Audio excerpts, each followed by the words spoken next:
नमस्कार, हम दीपा पांडे आज रोड़ा सभी के सामने हल्दी के गीत लेके आइल बानी। हल्दी के गीत उम्मीद बा रोड़ा सभी के बहुत पसंद आई।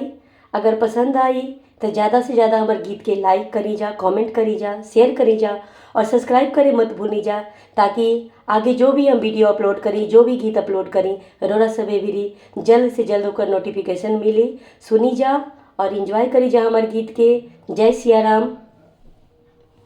पापा होयापन पापा धन रौरा बानी जी, पापा होयापन पापा धन रौरा बानी जी, कहिए के हरदी सचले रौरा बानी जी, कहिया के हरदी सचल रौरा बानी जी, पापा होयापन पापा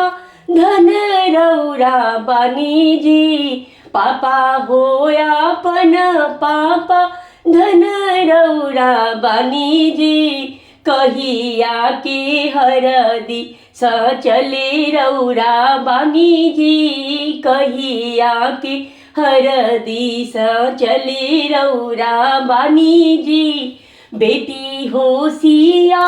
बेटी अति सुखवार जी, बेटी होशिया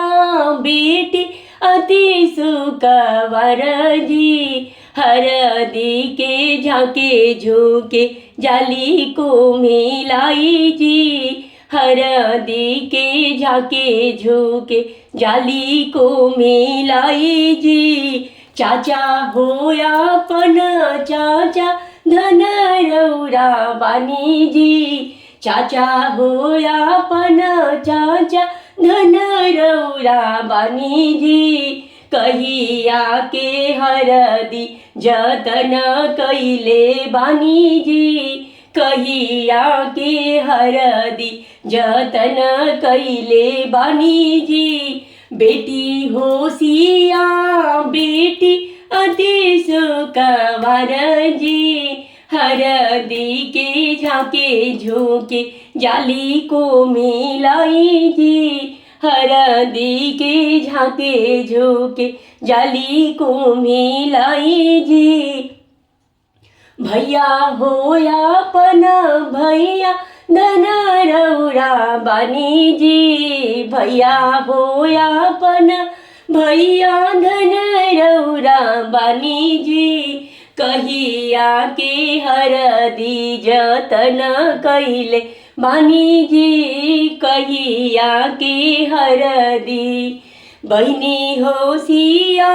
बहिनी अति सुखवार जी, बहिनी होशिया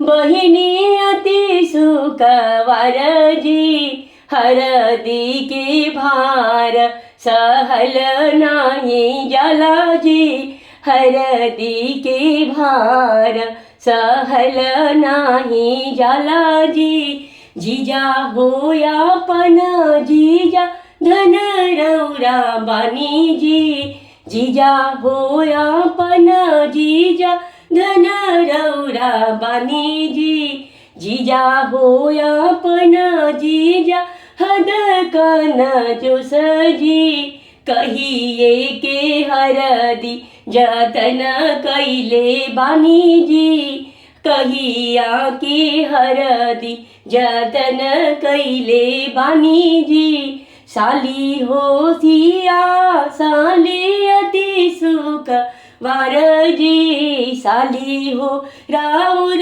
साली अति सुखवार जी, हरदी के झाके झोंके जाली को मिलाई जी, हरदी के झाके झोंके जाली को मिलाई जी, कहिया के हरदी सचले रौरा बानी जी, कहिया की हरदी।